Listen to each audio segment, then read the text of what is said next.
Thank you, Foz, for that remarkable introduction. I am much funnier than I thought. Assalamu alaikum.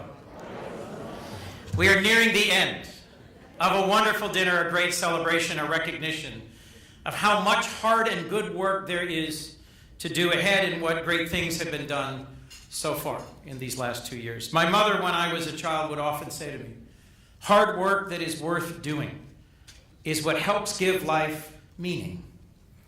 Well, not long after President Trump was elected, I called my mother and said, I think I have a lot of meaning ahead. If I could, to Farhana Kara, thank you so much for your leadership, for your capability, for your strength, for your calmness in the face of such bigotry and such force that represents the worst in the human spirit, and for standing up in such ways that show resolve and grace and faithfulness. I first met Farhana not when President Trump was leading our nation, but when Senator Cruz of Texas was seeking that opportunity. And I had the special blessing of being the ranking member of the subcommittee of the Judiciary Committee that Senator Cruz had recreated as the Oversight Subcommittee, and then used to take those of us who were assigned to it on an unexpected journey, a roller coaster ride of constitutional proportions. And in each of these, he would get 2 witnesses, I would get 1, or he'd get 3, I'd get 2. And the particular hearing that brought Farhana before our subcommittee was entitled, Why You Should Be Afraid of and Hate Your Muslim Neighbor. That actually wasn't the title. The title was Willful Blindness, the Consequences of Agency Efforts to De-emphasize Radical Islam in Combating Terrorism. See, there really wasn't that big a difference between what I said and the actual title. And as the hearing rolled on, his conduct was stunning. And I have to say, in case you didn't already know, that Muslim Advocates has been founded and is led by someone who stands in gale force winds. Farhana held her ground with a coolness under fire and a faithful determination that impressed me then and impresses me today. So if you could, how about a round of applause again for Farhana, who has led all of Muslim Advocates so well. To the families of Darul Amana in Wilmington, Delaware, thank you. Thank you for not just tolerating a indifference, not just accepting a discriminatory action by our mayor in our city, for not just saying we'll tell our children to go somewhere else, but for standing up and fighting, for saying we are Americans and we have rights too. And to the folks from Skadden and the folks from Muslim Advocates, thank you for being there as the advocates and the resources who could take what otherwise might have been just a brief story in the news that caused many of us to go, that's so terrible, and instead gave it voice, gave it focus, gave it purpose, and, God willing, a good resolution soon. So thank you, if you would, for the advocates from Skadden, from Muslim Advocates, and from Darul Amana. You put it so well, my sister. It's for our children. It's to show them that America is not an ethnicity or a faith or a geography. America is an idea.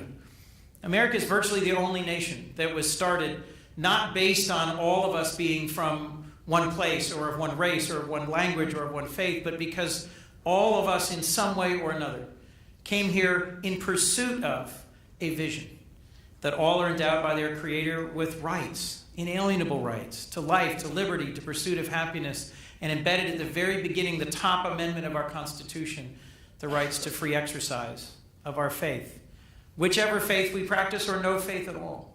Unlike the countries of Europe at the time, there was no test to stand for public office or to be treated better based on your background or faith. That blank slate, that open land, that chance to pray when and where and if you choose was the promise that brought so many to this country.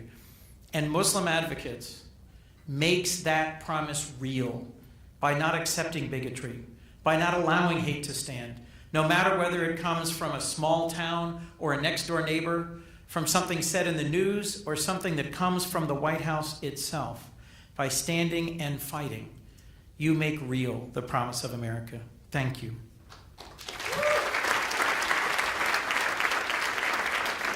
Let me also take 1 second and lift up the person who makes everything I do possible. Erica Songer is here. She's my chief counsel. Would you please stand up, Erica, and let me embarrass you for a moment.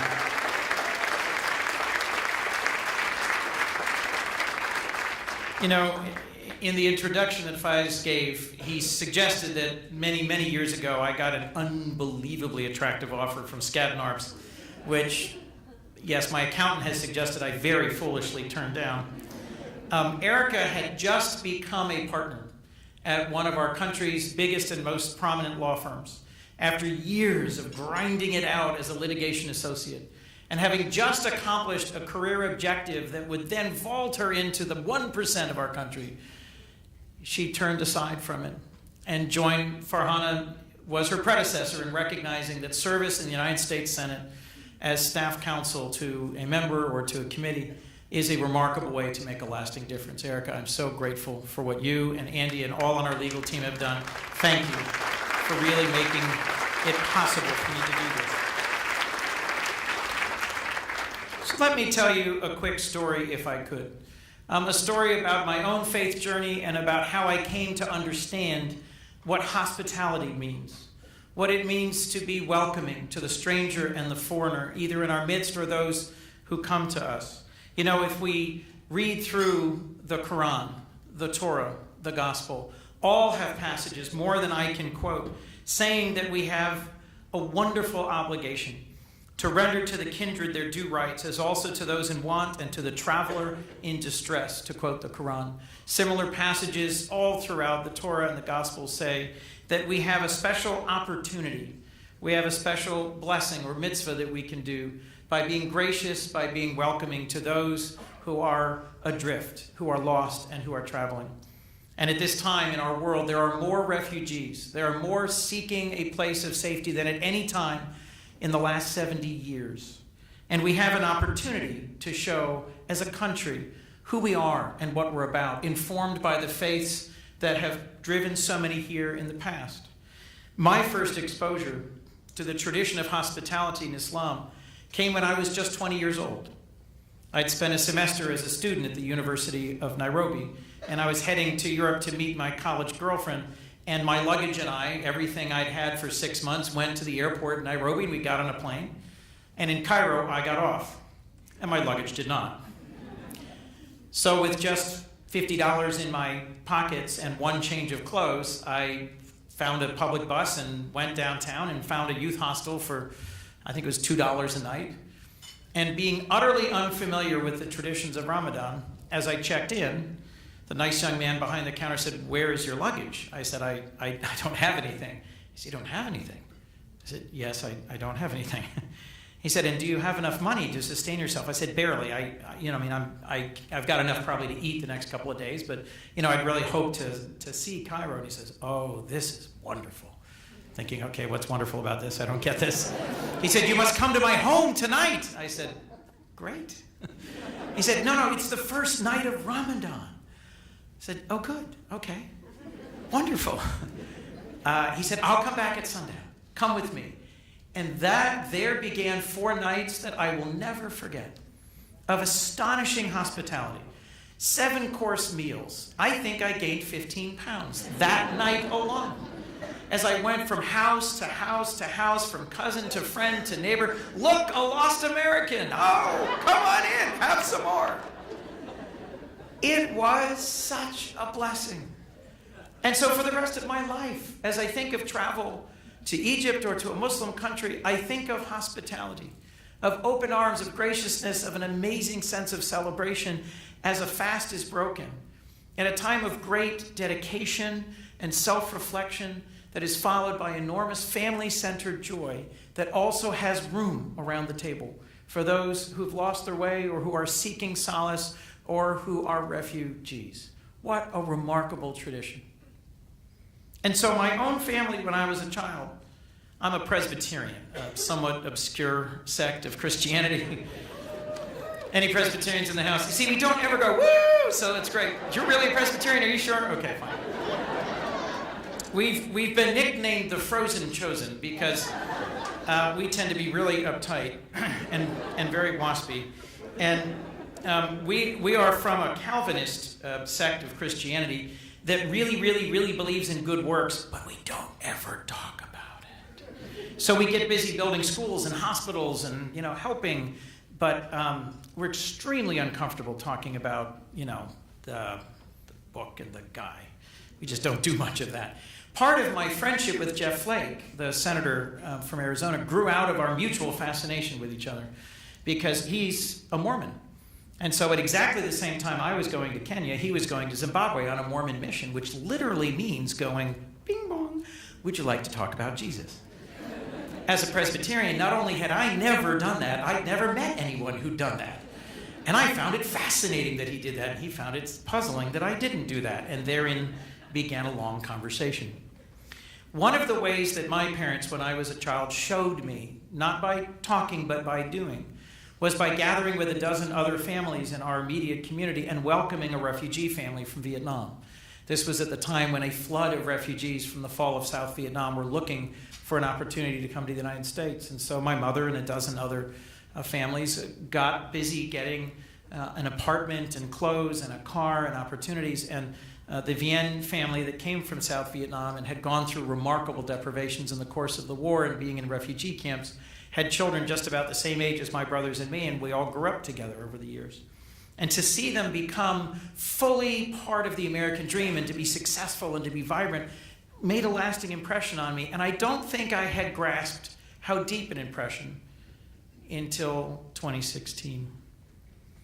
Yeah, perhaps I didn't take it seriously enough, the possibility that this man, now our president, would win. When he first started and his rhetoric was about making the Mexicans pay for a wall and about shutting out of our country all people of a particular faith, I thought certainly we would never elect this sort of rhetoric embodied in this sort of man.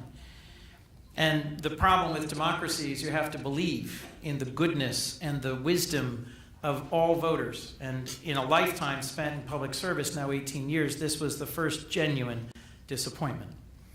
And I'll tell you one of the good things about the last 2 years, because I'm someone who believes in the power of prayer, is that it's been wonderful for my prayer life.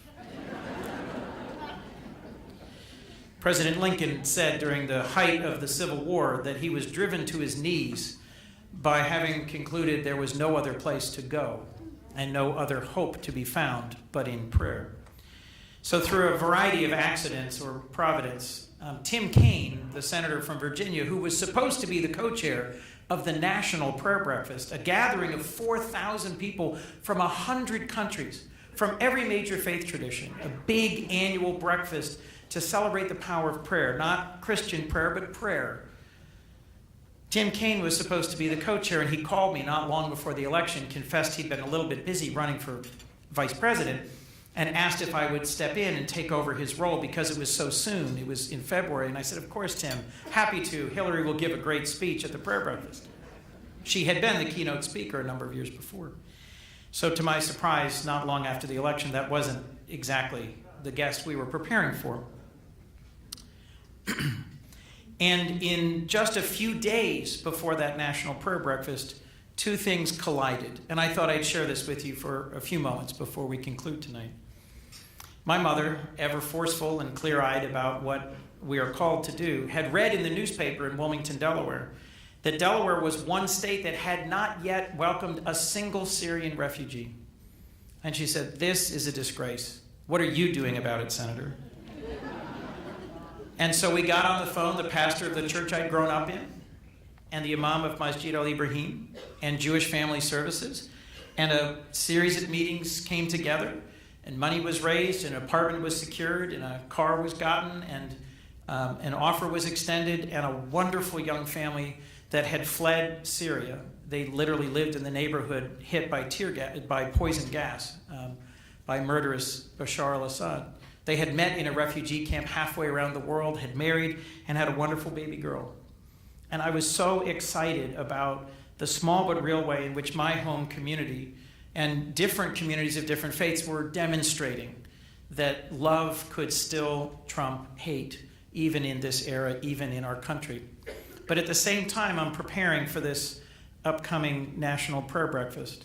The prayer breakfast was just 4 days after the president signed the travel ban. And this wonderful young family, Amin and Samira, and Maha, their daughter, were literally just waiting for their plane and their tickets and ready to come. And so what was upsetting, alarming, concerning, offensive to so many had a particular focus here. And I reflected on what I was supposed to do in this moment as I went to this prayer breakfast, where a chaplain was to speak, where President Trump was to speak, and where I had been asked to speak immediately after him in the event there was some unexpected expression. King Abdullah of Jordan, direct descendant of the prophet, peace be upon him, was the lunchtime speaker. And I could see as we sat down right in front of us, ambassadors from Morocco and from not just Egypt and a dozen other Muslim countries, faith leaders from throughout the world. And I tried to reflect on what this morning might have meant to them. This literal slamming of the door by America. And so before I could stand and speak and say anything, I felt called to get up and walk over to President Trump and say to him in between the opening songs and his speaking, "Mr. President, I have to say something to you, just between us." And he said, "What?"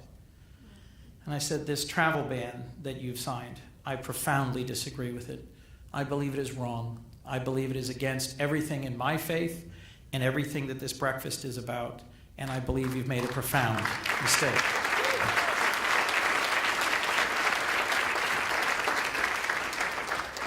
And I explained to him that I'd grown up in a church that had shown its values by welcoming refugees. He looked at me and said, "What's your point?" And I said, as a matter of principle, I felt I had to make it clear to you just how much I disagree with you and how wrong I think you are. And if you would ask our friends right here, the king, the ambassador, they'll tell you too. He says, "Well, it's very popular. Americans know it's keeping them safe." And I said, "Mr. President, you're wrong. We are showing the worst in America, not the best in America, and this is not the moment to do that. It's never the moment to do that." So we had some more exchanges. I'll get to the end. I then said, "Mr. President, I also want to pray for you today." And he looked at me. And I said, "We're called to pray for our enemies."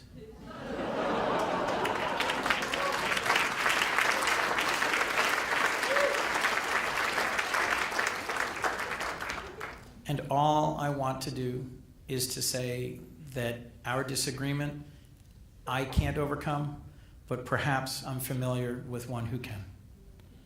So he gave his remarks, and then I stood up and asked Senator Bozeman to join me and reflected on the fact that my own father had surprised himself by volunteering to do prison ministry when I was a child and had spent time at Delaware Correction Center and had brought a convicted murderer home to my childhood home where he had 3 young boys and had shown me what mercy and grace means.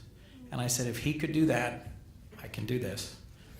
And then put my hand on President Trump and asked that he pray and that we all pray that his heart might be opened and that he might gain the wisdom of our traditions which welcome the foreigner.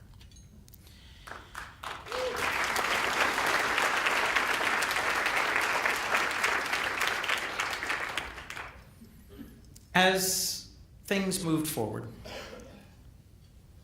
because of the actions of Muslim advocates, because of the actions of brave and determined advocates, because of the actions of members of Congress, there was a brief pause. And that allowed this wonderful family from Syria to come to Delaware, to settle, and to be welcomed with open arms by our community. But as you know, the litigation continued. The first time, the second time, no, the third time. Ultimately, the Supreme Court of the United States upheld a reformulated travel ban, which I still believe to be unconstitutional and a violation of what America in its founding ideals is all about.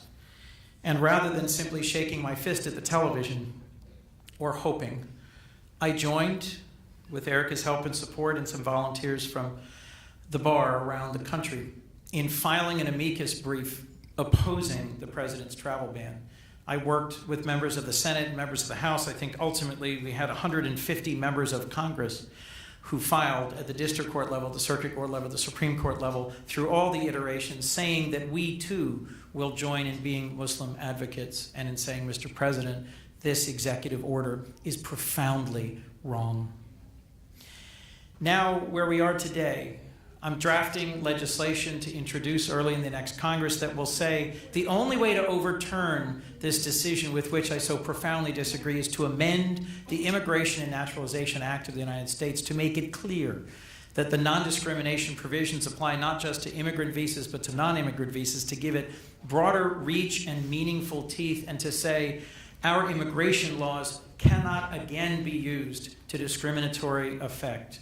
Only by getting that introduced and passed and signed into law can we be certain that this president or future president won't repeat this behavior. And I look forward to your encouragement and support as we finalize and introduce that legislation early in the next Congress.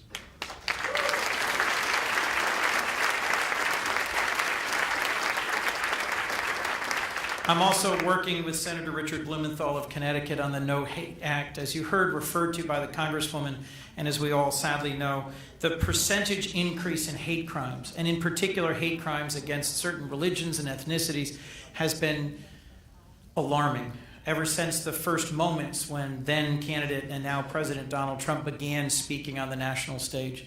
I'll remind you, he got his start in questioning President Obama's legitimacy as an American, in challenging his birth certificate, a profoundly racist and misguided effort to try and delegitimize and undermine the duly elected American-born president of the United States. And he's doubled down on that attitude, that approach, that worldview ever since becoming the elected president of the United States, and the consequences that it has here at home and around the world in terms of what he says, directly and indirectly, what by action and by inaction he encourages in terms of the most dark sides of human nature expressed here in the United States.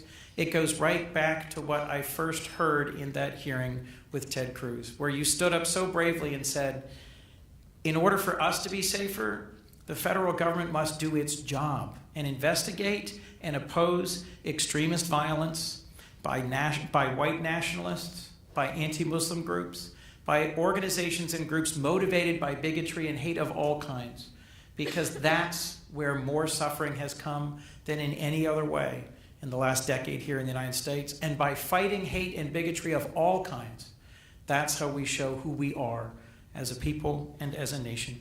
So Farhana, I look forward to working with you and to all of you, with Muslim advocates and other folks who've come tonight from other civil rights organizations and throughout our community. I am excited for the opportunity to work together. Yes, to continue praying for someone who, if not personally, certainly politically, is my enemy. Because we are called to humble ourselves and to ask for God's intervention in history that we might still show that goodness is possible. As you heard in the remarks of the Congresswoman and as you heard in the opening remarks by Farhana, the call of Muslim advocates and the call of all of us is to stop bigotry in its tracks. And the way we will do that is by confronting fear with hope and hate with love. And by finding a way to open our hearts even to those with whom we think we have nothing in common, still holding out hope that somehow we might find a path forward together. It's possible. It is possible. Senator Tom Tillis of North Carolina, a conservative Republican, with whom I thought I had nothing in common when I met him when he was first elected. I looked at the things he'd supported and sponsored in North Carolina and thought, certainly this is a man with whom I will have little good work to do. He has been a tireless advocate for criminal justice reform. He has joined with me in co-chairing the Senate Human Rights Caucus, and he has been a tireless advocate for the legislation that would protect Special Counsel Mueller, his investigation, and future investigations of future presidents. We still can be surprised by ways in which folks we wouldn't have expected it can be good. Jeff Flake, the first few years that Senator Flake was here, he and I had so little to talk about and so little in common, except early in our lives, time we had spent in Africa experiencing remarkable hospitality. But in recent weeks, he has stood up on the floor of the Senate and blocked nominations to courts of folks who are unqualified or who by their values did not belong there. And he has stood against his entire caucus and demanded a vote on the special counsel bill. What's the point here? That even folks with whom I disagree on so many other issues can end up being allies in fighting for the rule of law, in fighting not just for tolerance, but for inclusion, and for the open-hearted, open-spirited America that we all know we are meant to belong to. Let me, in closing, just thank everyone who's been a part of this evening. Airbnb for what you've stood for. Covington and Burling for bending your strengths and skills and will to the task of real advocacy. The folks at Skadden and the parents and family at Darul Amana Academy for refusing to accept hate. Frankly, to all of you, for recognizing that the whole world needs and waits for America to regain our being America again. Not just an ethnicity or a geography or a history, but an idea born imperfectly, not yet fully grown into what it is meant to be, but capable of improving, capable of surprising, capable of reaffirming that in all of us is some of the divine, and that all of us belong in a nation where we are free to worship or not as we choose. Thank you.